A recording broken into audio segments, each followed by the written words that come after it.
1965 میں انڈیا کی فوجوں نے بین الاقوامی سرحد کو عبور کر کے پاکستان پر حملہ کیا اور پھر ہماری مسلح افواج اور پوری پاکستانی قوم نے اس کا منہ توڑ جواب دیا۔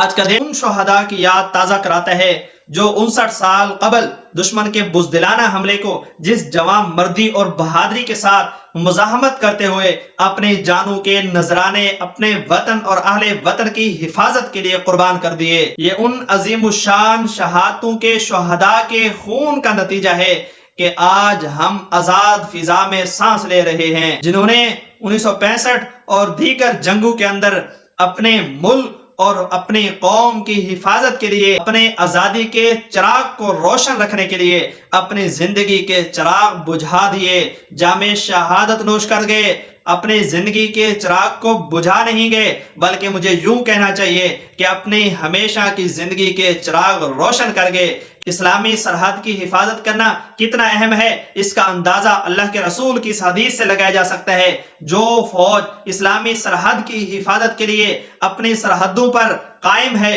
اپنے مورچوں پر قائم ہے، اللہ کے رسول علیہ السلام نے فرمایا اسے 100 سال کی روزوں کا ثواب ملتا ہے، 100 سال کی شب بیداری کا ثواب ملتا ہے۔ آئیے قرآن کا حکم بھی دیکھتے ہیں۔ قرآن کہتا ہے، اللہ کا فرمان کہتا ہے، یا ایھا الذین آمنوا اصبروا وصابروا ورابطوا واتقوا اللہ لعلکم تفلحون۔ آخر نتیجہ کامیابی کا چاہتے ہو تو ان 4 چیزوں کو اپنا لو۔ آمنوا اصبروا، صبر اختیار کرو ایمان والے ہو تو، وصابروا اور کفر کے مقابلے میں ڈٹے رہو، ورابطوا اور مورچوں پر جمے رہو، واتقوا اللہ اور تقوی کی زندگی بسر کرو، لعلکم تفلحون، کامیابی تمہارے قدم چومے گی۔ دشمن کے قدم آئیں اگر پاک وطن میں، ہم ان کو سلا دیں گے مٹی کے کفن میں، بن جائیں گے باطل کے لیے قہر الہی، ملت اسلام کے جاں باز سپاہی۔